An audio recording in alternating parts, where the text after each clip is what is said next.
Assalamu alaikum and hi, I am Fam.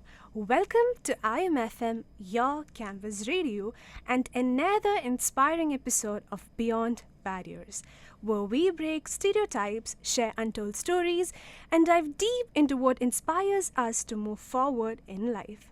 You're with me, DJ Aisha Afrin, and today's episode is titled Finding Your Voice Through Advocacy. Joining us is a truly accomplished student leader, the Vice President of the Law IIUM Student Society, a Dean's List recipient, and an award winning motor who has represented IIUM both nationally and internationally.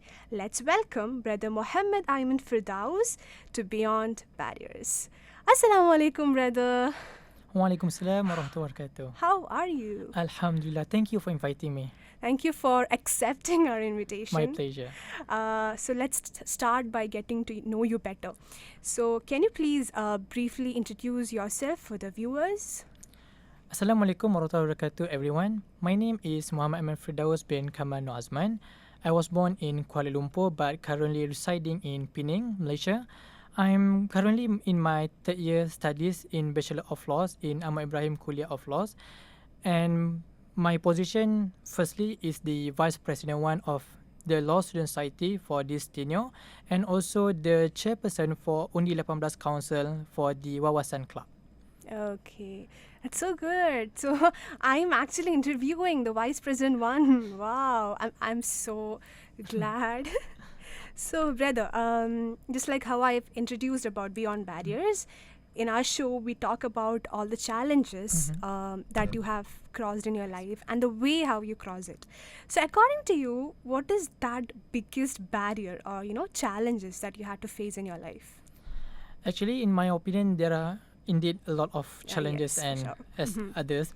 But for me, the most challenging part in my episode of life is the moment for me to choose between to pursue my study locally or abroad, because Alhamdulillah I have received 3 scholarship before this, which is from Petronas, JPA and Yayasan Khazanah Watan. But unfortunately, due for some reason, I need to rejected the 2 scholarship which is will bring me to continue my study abroad, which is in United Kingdom and in Germany and United States of America. But all in all, I actually try to adapt with the situation, which is try to pursue my study in law, because another perspective of mine is that even though I cannot achieve, which is one of my dreams during my high school, which is to continue my study abroad, but there might be a wisdom or hikmah being a student in ICOL. And Alhamdulillah, throughout my studies in the past 2 years, I actually managed to get the passion to study and read the law, and also try to achieve more achievement and competition outside and inside the campus as well. That's good. Okay, so before we go on, let's take a very small and a quick break. Okay? Okay. So, guys, you are tuned into IMFM, your campus radio. So, brother, we have discussed that you have achieved so much, like academically and professionally, and we know that it's not something that is easy to maintain, right? So what's the first thing that sparked your interest in pursuing law, and what does advocacy personally mean to you? Okay, if you ask me about the reason why I take the decision to pursue my study in law, is basically the main reason is due to the fact that during my high school years, I have participated in a myriad of Malay debate competition, and one of them is the Piala Perdana Menteri back in 2018 in my second form 2. And during my debate competition, I realized that to change the problems or concern of the society is just not about you have a debate or just a topic, a discussion on the table only between you and your friends, but you need to become someone such as a lawyer or a politician to make sure that the body of laws can be actually regulated to make sure that the society is in a proper manner. And then the second thing that I realized is that I'm coming from a rural area, and the main concern that I observe is that they have no knowledge about any current governing laws that regulating them. And this also being the point of dispute between the rural and urban societies, whereby there is some kind of sentiment that the rural people will be subjected to any laws passed by the urban or the legislative body. That's why I think by continue my study in law, any concern, grievances or voices of my family and my people can actually can be bring forward to the upper level, such as the parliament or the state legislative assembly. And inshallah, by having these two reasons, we can actually improve any lacuna in our current laws, and we also try to improve any some sort of development in the welfare of our society. Then pertaining your second part of question about the meaning or philosophy of the word, the terminology of advocacy, in my humble opinion, the meaning of advocacy is how you try to present and persuade the audience about your point of view. And this also brings me to the point that sometimes the public figures or speakers, they have a tendency to isolate themselves to two extreme point of views, either the conservative one or the liberal one. That's why I think to be a very good public speaker in terms of advocacy, you have to find a middle ground to balance between these two extreme point of views. And that's why for mooting or any debate competition, the main purpose is not only to argue or to present your arguments, but on how you can persuade your point of thoughts in the most polite and logical way to be understand by the audience, especially irrespective of races, religions, and family backgrounds. Okay, that's so good. Okay, moving on. We know that you have represented IIUM on an international platform, right? Yes. So, how did that experience influence your growth as a young student? Okay, if you ask me about my experience in representing our campus to the international level, the main advantage that I can say is that you can try to not only connect with new friends and colleagues, but you can understand the difference of jurisdiction between the Asian countries. For example, the Malaysia, India, they follow the English common law, whereby we just follow the judicial decision.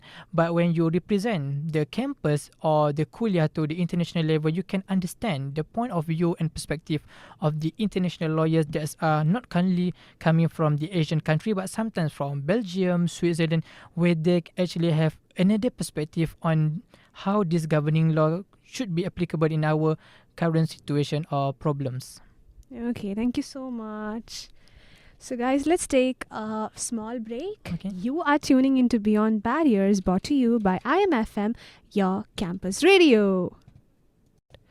So now, let's talk about balance and leadership. I know that because I've heard so many people saying that law school can be really demanding. Like, how do you guys stay, consistent while juggling, academics, moods, and leadership responsibilities? Okay, to balance our debate, our mooting, as well as our academics performance, for me, there are two things or two tips. Number one is that you must have obviously a very proper time management, and usually it needs some.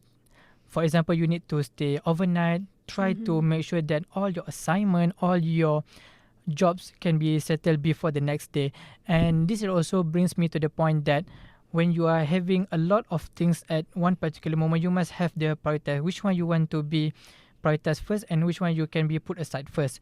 And for example, if you have tests and the next day also you have the competition, maybe during the day you have to focus more on the preparation of the event, but during the night you must make sure that you try to study very, very hard and smart to make sure that you can catch up with the syllabus and the course outline.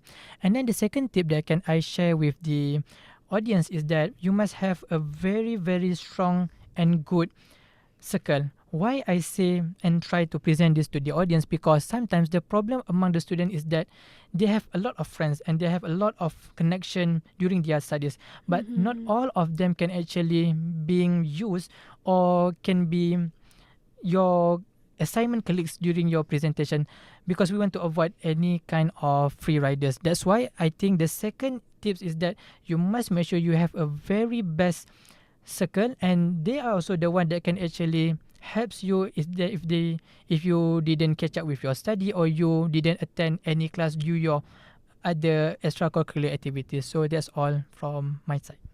I hope that people who are a law student who is trying to find the balance after listening to this, it helps him or her a lot. Okay, moving on.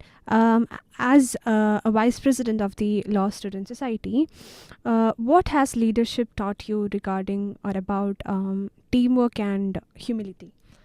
Okay, there are two things in your question just now, which is the teamwork and humility. Yeah. Number one, for teamwork, I think even though as the vice president, you usually will be the main board of the committee or, for example, the program coordinator or program manager, but the position doesn't mean you can actually supervise or monitor the program. If there is any problems in the bureau, such as the preparation and technical or catering, you must go straight forward to them and try to assist anything that you can actually deal with. For example, deal or communicate with external individual or parties. And then for the second part, which is humility, sometimes when we are in the higher position, I hope inshallah by having this position, we can actually try to be humble at all times. For example, if there is any people, not only in your society but outside, the ordinary students try to ask you about anything, you can use your position and platform, try to help them, lend your ears, lend your hand to them on how you can actually manage the situation. And this is actually how you can actually attain the values of humility and teamwork among your societies. Okay, that's great. Now, unfortunately, the next is our last session. So before that, let's just take a small and a quick break. Okay. So viewers, let's take a small break. Okay.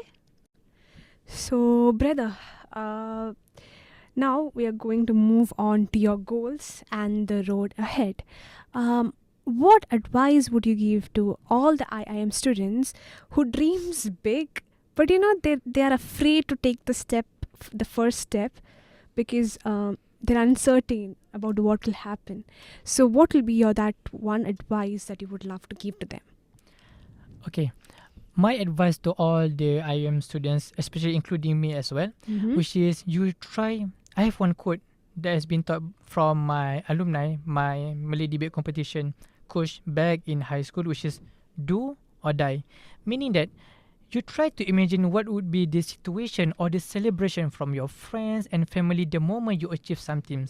That's why I try to advise anyone, including me as well, which is you must go outside your comfort zone. Not only focus on one thing, but try to learn a lot of other things, such as not only for me, not only about law studies, but other histories, political science, or languages, whereby all of these experience actually build your character and personality before other people's.